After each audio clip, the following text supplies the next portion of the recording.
19대 국회의원 이자스민, 필리핀에서 시집 온 뒤 이주 여성 인권 운동가가 됐습니다. 기와인 최초로 당당한 국회의원이 됐으며 다문화 시대의 상징입니다. 앞으로 정말 할 일 많은 그녀, 오늘 피플앤토크에서 계획을 들어보도록 하겠습니다. 네, 오늘 피플앤토크 19대 국회의원 이자스민 씨입니다. 안녕하세요. 네, 안녕하세요. 네, 국회에 입성한 뒤에 이 방송 중에서는 저희 JTBC랑 첫 인터뷰를 합니다. 먼저 네. 고맙습니다. 아유, 저 지금 오랜만에 방송을 하는 거 보니까 예. 굉장히 떨리네요. 아, 전혀 안 떠시는 것 같은데. 알겠습니다. 네. 국회에 가보셨습니까? 당연히 뭐 가보셨죠? 네. 의원회관에 방도 마련이 네. 됐고 어떻습니까? 가서 딱 보니까 소감이. 아, 다들 그걸 물어보시더라고요. 저한테 이제 소감이 어떠냐, 국회의원이 되니까 어떠냐, 가서 국회의사당 들어가서 어떠냐라고 그렇게 얘기를 하는데 사실은 소감이 이렇게 느낄 생각이 시간이 없었던 것 같습니다. 선거 기간 때부터 지원 유세를 했었고 예. 계속 지방제 방방곡곡 돌아다니면서 이렇게 계속 같이 지원을 했었고요. 유세를 하는 거 지원을 했었고 그리고 그 이후에는 4월 11일 이후에는 또 계속 제가 일단은 전쟁에 투입을 하기 전에 예. 종아를 들고 가야 될 거 아닙니까? 그래서 만날 사람, 만나 뵐 분은 만나 뵙고 들어야 할 공부를 많이 하는, 많이 했던 그런 부분인 것 같습니다. 관련된 사람들을 많이 뵙고 그리고 필요한 공부를 일단 어떤 사람들을 주로 만나셨어요? 공부는 주로 어느 쪽으로? 대부분 총선 공약에서 나온 것처럼 그리고 예. 저도 마찬가지로 비례대표에 나온 이유가 이제 다문화 가정들을 대표를 하기 위해서 이주민들을 대표를 하기 위해서 왔기 때문에 이주민에 관련 그런 센터장님들이나 지금 시민단체 관련된 분들이나 그리고 이제 정부기관 측에서도 이렇게 많이 이렇게 다문화 가정 관련된 사업을 하시는 분들을 만나 뵙게 됐습니다. 예, 알겠습니다. 필리핀에서도 필리핀 의회를 가보신 적이 없습니다. 비교 TV나 필리핀에서 TV 볼 때랑 비교를 어떻습니까? 비교는 못할 것 같고요. 그리고 필리핀 같은 경우는 이제 상원 의원님하고 하원 의원님 양원제로 그렇죠. 그렇게 돼 있으니까 그 차이가 있습니다. 우리나라 18대 국회 이제 이자스민 의원이 되기 전인 18대 국회를 보면 TV에 몸싸움하는 것도 많이 나오고 좀 살벌했죠. 예. 걱정도 안 되십니까? 사실상으로는 여기서 이제 국회의원 한다고 한 이야기를 했을 때 아는 사람들이 하시는 말씀들은 다른 건 몰라도 싸우지 마라. 하다못해 저희 아들 같은 경우는 좋아요, 그래요, 좋아요, 엄마. 하는 게 좋지만 대신 내가 TV를 켜놓고 엄마가 싸우는 장면을 보게 되면 내가 엄마 이름을 후적에서 파내겠다 그런 이야기까지. 그러니까 어쩌면 절대 국회에서 몸싸움하지 마라. 그렇죠. 고등학생의 전혀 이제 정치를 관심을 없을 것 같은 그런 아이들도 마찬가지로 그런 사실을 알고 있기 때문에 많이 싸웠죠. 그래서 오히려 우리 아들도 걱정을 많이 하고 있어요. 속으로는 조금 염려도 됐죠. 왜냐하면 더구나 또 비례대표니까 당의 또 어떤 정책이나 이런 걸 따라야 되는 부분도 있고. 그렇죠. 걱정하는 부분들도 있지만 잘 해내겠죠. 잘 싸우지 않은 방법이 많나요? 그러니까 얘기를 하면서 싸우지 않은 방법이 굉장히 많거든요. 그리고 부부 생활을 하다 보니까 다른 분들도 이자스민 의원이랑 대화를 해보면 싸우지 않고 대화를 통해서 해결이 될 것 같아요. 감사합니다. 제가 원래 이렇게 좋은 말을 잘 합니다. 한국에 오신 지는 언제 오셨습니까? 95년도에 95년에 어떻게 오시게 됐습니까? 결혼을 남편은 94년도에 만나가지고 남편이 한국분? 네, 남편이 한국 사람이었고 필리핀에서 잠깐 왔다가 만나게 되어가지고 한 1년 반 가까이 연애를 하고 난 후에 결혼을 했었어요. 결혼을 하고 워낙 양측의 반대가 심하다 보니까 시댁 식구들은 저희가 필리핀에서 결혼을 했거든요. 시댁 식구들 아무도 안 오셨어요. 혼자서 결혼식을 당시에도 결혼식도 그러면 반대하는 결혼을 하셨던 거네요. 사실 우리나라가 예부터 단일 민족이다 해서 조금 배타적인 게 많았습니다. 그리고 그렇죠. 사실 뭐 밖에서 우리랑 얼굴 다른 사람들을 볼 일이 솔직히 별로 없었고요. 없었습니다. 그러다 보니까 또 예. 배타적인 게 있었는데 한국에 이제 95년에 와서 보니까 네. 그런 걸 또 피부로 실제로도 많이 느끼셨겠어요. 네, 그런 부분은 많습니다. 일단은 저희가 살던 동네에서도 거의 외국인 찾아보기는 힘들고 특히 이제 국제 결혼하셨던 분들, 예. 다문화라는 단어는 없고 국제 결혼을 했다는 그런 이야기만 이렇게 많고요. 게다가 근데 참 희한하게도 그때 당시가 오히려 사람들이 훨씬 더 어느 정도 많지는 않으니까 예. 궁금증으로 이렇게 궁금하다는 그런 눈빛을 많이 바라보고 그때는 우선 예. 외국인에 대해서 예. 그러니까 이주해 온 외국인에 대해서 호기심이 신기해요. 또 있었고 네, 신기한 그런 부분이 있습니다. 어떻게 왔나? 어떻게 만났나? 남편이랑 뭐 사이로 누구랑 사나? 하다못해 정말 남편 월급이 얼마냐까지 다 예. 물어보시더라고요. 예, 그래서 굉장히 이제 생소했고 되게 신기하게 생각을 하시는 부분들이 굉장히 많았었던 것 같아요. 지금은 어떻습니까? 아까 그때는 오히려라고 얘기하셨으니까 네. 지금은 더 나빠지셨다는 말씀인가요? 저한테 그걸 물어보세요. 이제 18년 전에 하고 지금하고는 어떤 차이가 있나라는 그런 질문을 많이 받습니다. 예. 아무래도 지금을 현재를 보시면 무료로 한국어로 배울 수 있는 그런 센터도 많이 생기고 도와주고 있는 게 시민단체, NGO나 NPO 단체도 굉장히 많았고 그리고 이제 TV를 보시면 하다못해 인터넷을 보시면은 전부 다 교육을 받을 수 있는 그런 예. 방법이 굉장히 많습니다. 제가 왔을 때만이라도 유일하게 배울 수 있는 어학당은 연대였습니다. 예. 근데 그때 당시는 제 기억으로는 3개월에 2,500불이었습니다. 저희 남편 월급은 120만 원이었습니다. 네. 그래서 단일 엄도가 안 나고요. 당시에는 외국인, 그러니까 결혼으로 이주했거나 외국인 예. 노동자가 많지 그렇게 않았기 많지는 때문에 않기 때문에. 그런 시스템이나 인프라는 별로 그래요. 없었는데 별로 지금은 잘 없는데 됐는데 대신 사람들이 인식을 아까 말씀드린 것처럼 처음 제가 왔을 때 굉장히 신기하고 예. 굉장히 생소하고 그렇게 궁금한 건 처음부터 다 물어보는 그런 그냥 그 뭐라고 그러죠? 그런 생소한 신기한 그런 눈빛을 많이 바라보게 예. 됐어요. 근데 시간이 지나면 지날수록 이 이주여성 국제 결혼 하신 분들이 굉장히 많아지기 시작했을 때 아무래도 미디어에서 비춰지는 그런 모습이 많이 어렵구나. 특히 제가 한때가 이제 도망 나온 이주 여성들의 이야기가 예. 많이 나왔었고 아이들이 적응을 못하는 그런 부분이 많이 나왔었고 그래서 사람들이 제가 그런 게를 많이 느꼈어요. 겁이 나기 시작한 것 같은 그런 느낌이 받았어요. 사람들. 겁이 났다고요? 네. 그러니까 이 사람들이 너무 많아지니까 사회적인 문제가 뭐 이렇게 TV 보니까 뭐 더 왕따 당하고 적응을 못하고 뭐 도망 나오고 사회 문제가 될 것이다라는 그런 딱 인식을 오기 시작을 하는 거예요. 사람들이. 예전에는 호기심만 있었는데 그렇죠. 지금은 부정적인 인식이 그렇죠. 많아졌다. 많아지기 시작을 하면서 특히 미디어에서 보는 그런 경우가 많기 때문에 그런 부분이 오히려 사람들이 이제 거부감보다 겁이 나기 시작을 해가지고 좀 부정적인 반응이 나타나기 시작을 하는 거예요. 그래서 어쩌다가 옛날에 지나가다가 저한테는 어느 나라에서 왔어요? 라는 질문이 지금은 어느 순간부터 다문화시죠? 라는 말로 바뀐 거예요.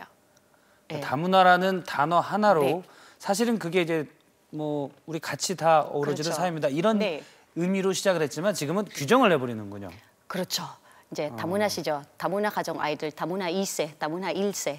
이제 사실상으로는 지금 아이들이 어떻게 됐습니까? 지금 아들은 고등학교 1학년이고요. 예. 딸은 초등학교 6학년입니다. 지금 서울에서 학교를 다니고 있는 거예요? 네, 그럼 일반 그렇습니다. 학교에? 그렇죠, 일반 학교. 아이들도 그런 걸 다닙니다. 느낍니까? 아들 같은 경우는 어렸을 때도 그런 부분이 있었습니다. 사실은 제가 굉장히 이제 일찍 나온 상태이기 때문에 일단 고등학생 아이들은 별로 많지는 않습니다. 그래서 그때 당시는 아직 다문화라는 학교 다녔을 때도 예. 다문화 관련된 지원이 그렇게 많지는 않았었어요. 아들 같은 경우는 어느 날 갑자기 3학년이 되니까 초등학교 3학년이 되니까 아들이 갑자기 집에 오는 거예요. 집에 와가지고 엄마 굿뉴스이다. 무슨 굿뉴스냐. 방과 후 학습이 이제 공짜다라고 그렇게 예. 얘기를 하는 거예요. 근데 공짜라는 그 말은 왜 그럴까라는 그런 궁금증이 있고 그래도 내심 아줌마잖아요. 그럼 속으로는 공짜는 좋아하시잖아요. 예. 좋아하니까 그래 뭐 3년 동안 방과 후 학습을 내다 보니까 뭐 근데 왜 그러냐라는 그런 질문을 벌써 근데 왜 갑자기 공짜로 되는 거냐 물어봤어요. 이제 아들 같은 경우죠. 몰라. 그냥 선생님이 나는 우리 학교에 유일한 다문화 가정 아이이기 때문에 공짜래.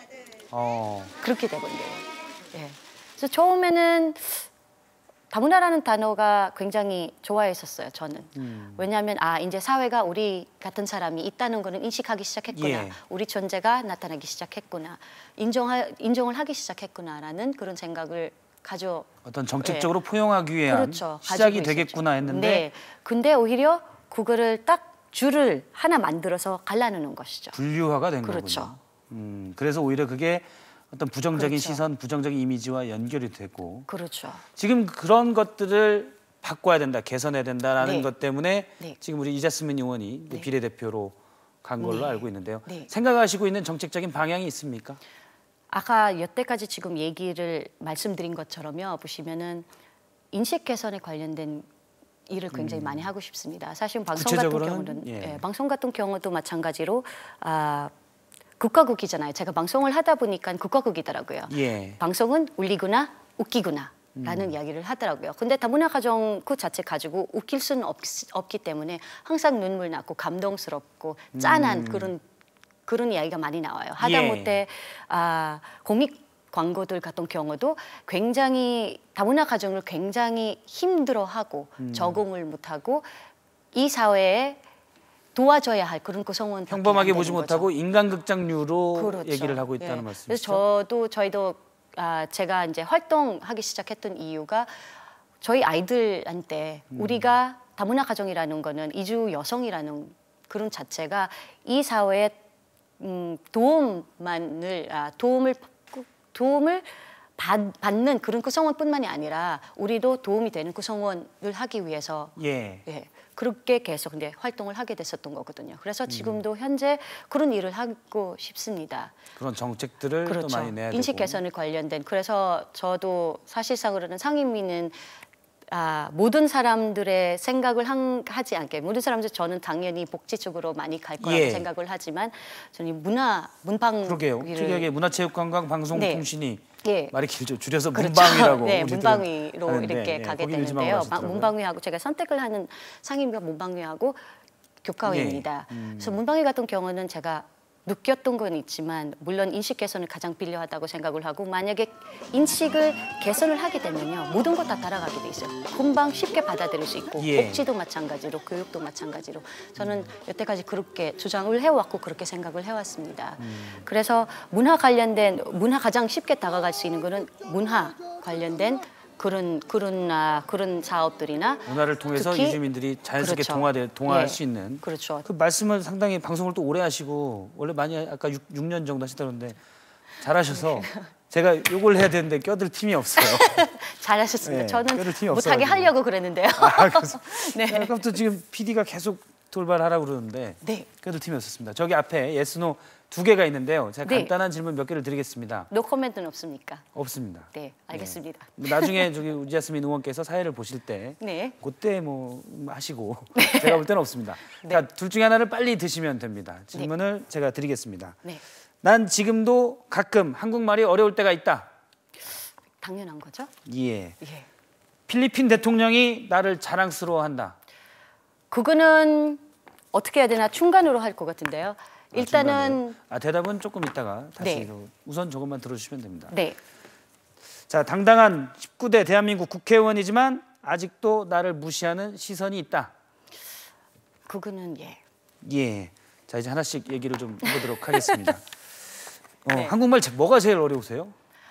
당연히 이제 발음하는 자체가 발음도 어렵고요. 사실은 저도 이제 한국어를 배웠을 때는 그거를 말씀드릴게요. 저는 뭐 자랑은 아니겠지만 정식적으로 한국어를 배운 적이 없었습니다. 학교나 학원이나 어학당이나 다녀본 적은 없었고요. 앞서 뭐 연세어학당 얘기하셨는데 가진 않고 구경만 했군요. 그렇죠. 못 다닙니다. 안 그러면 우리가 나머지 낱날은 손가락을 빨고 있어야 됩니다. 그렇죠. 그래서 다니지는 못하고 이제 혼자서 이렇게 독학으로 하고 그리고 이제 나중에 방송을 하면서 방송을 하면서 번역을 하는 일이 들어왔습니다. 그러니까 필리핀에서 찍었던 그런 영상들이 와서 한국어로 번역을 해야 되는 그런 필리핀 영화를 한국어로 번역하는 일. 필리핀 다큐멘터리, 필리핀에서 찍은 다큐멘터리. 그래서 그걸 한국어를 만들어야 되는 그런 자체이기 때문에 그것도 굉장히 많이 배웠었습니다. 쓰는 것 그 자체가 가장 많이 배웠었고요. 당연히 한국어는 한국 사람들도 어려워합니다. 예. 그렇죠. 예. 네. 자, 필리핀 대통령이 한번 보자. 네. 이렇게 얘기를 했는데 갔다 오셨습니까? 혹시 청소 끝난 뒤에? 아닙니다. 그거는 아마 잘못 나왔던 그런 이야기인 것 아키노 같습니다. 대통령이 뭐 만나고 싶다 이런 얘기 네, 했다던데. 그게 잘못 나온 이야기인 것 같은데요. 그 이야기가 제가 원래 그 등원을 하기 전에 필리핀에서 잠깐 갔다 올 생각이었습니다. 왜냐하면 저희 부모님도 만나 뵙고 끝나고 다 필리핀에 지금 계시니까. 그렇게 하려고 했는데요. 근데 그 이야기를 듣고 혹시 저한테 연락이 와가지고요. 혹시 필리핀에 언제 가겠냐는 그런 연락이 왔었고요. 저 아직 잡힌 날짜가 없다고 이렇게 말씀드렸는데 그쪽에서 혹시 가게 되면은 미리 말씀을 해주시면 대통령님께서 만날 수 있도록 이렇게 추진을 해주겠다라고 이렇게 필리핀 정부 측에서는 얘기가 나왔었습니다. 정부 측에서. 예. 그렇죠. 근데 필리핀 대통령님께서 뭐 나를 만나고 싶다라는 그런 말씀은 직접 들어본 적은 없었습니다. 이 필리핀 베그니노 아키노 대통령이 뭐 한국을 되게 좋아하는 모양입니다. 지금 한국도 그렇죠. 필리핀에 계신 분을 좀 좋아한다는 얘기도 뉴스에 나오고. 아무래도 그분 이제 대통령님의 아버님께서는 6.25 전쟁 때 잠전을 하셨습니다. 그래서 그 부분을 한국에 대한 좋은 이미지를 갖고 있군요. 그렇죠. 앞서 이제 당당한 국회의원이지만 무시하는 시선이 있다. 네, 아직까지는 일단은 가장 중요한 거는 사람들은 가지고 있는 선입견이 있습니다. 이주 여성이면은 이 정도 될 것이다.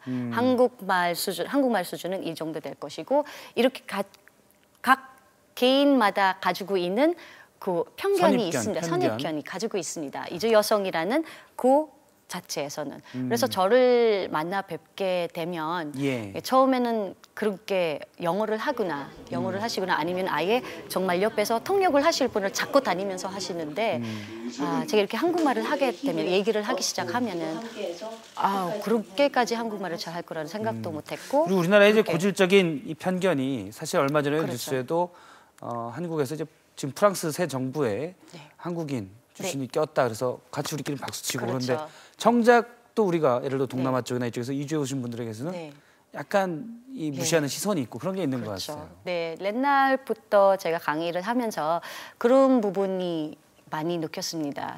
사실은 다문화라는 단어도 마찬가지. 다문화 가정이라고 하면은 대부분 동남아에서 오신 여성분들하고 이렇게 한국 분들이랑 결혼하는 그런 사람들만 많이 이렇게 인식을 하게 됩니다. 근데 서양 사람이랑 결혼한 한국 여성이나 아니면 한국 남성이 결혼하면 다문화 가정이라고 전혀 생각도 못했던 그런 부분들이 있습니다.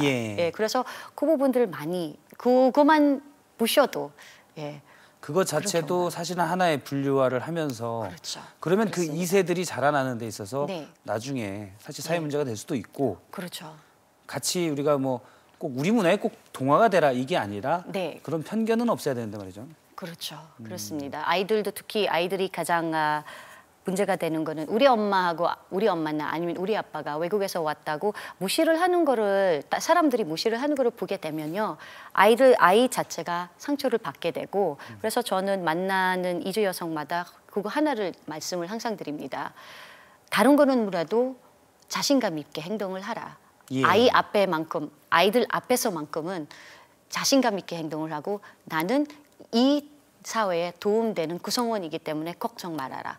엄마는 잘할 수 있단다라는 그 말도 그 행동도 아이들 앞에서 하게 되면요. 아이들도 나름대로 자기만의 자신감을 가지게 돼 있고 그 자존감이 조금 더 키울 수 있는 그런 부분이 있습니다. 알겠습니다. 사실 점차 많이 늘었고 다문화 가정이 저도 다문화 가정 다른 표현이 없기 때문에 다문화 가정이라는 표현을 쓰는데 많이 늘었기 때문에 우리 사회가 장기적인 발전을 위해서 이 다문화 가정이 우리 사회에 또 하는 역할이 많기 때문에 지금 또 이자스민 의원께서 해야 될 일이 많은 것 같습니다. 그렇죠. 어깨가 무겁습니다. 게다가 일허라는 그 표현이기 때문에 굉장히 부담스러운 그런 부분도 있고 그리고 워낙 많은 기대를 주변에서 많은 기대를 갖고 계셔서 그 기대를 미치지 못할까 봐 항상 걱정을 하고 있습니다. 한 1년 뒤쯤 다시 이 자리에 나오셔서 제가 한번 그 사전에 이렇게 잘 돼 있는지 네. 약속을 지금 잘 다문화 가정이 더 좋아졌는지 네. 한번 다시 한번 검증을 하도록 하겠습니다. 네, 좋아진 다문화 가정은 아니고요. 좋아진 사회를 될 수 있도록 많이 노력하겠습니다. 알겠습니다. 네. 오늘 말씀 고맙습니다. 네, 감사합니다.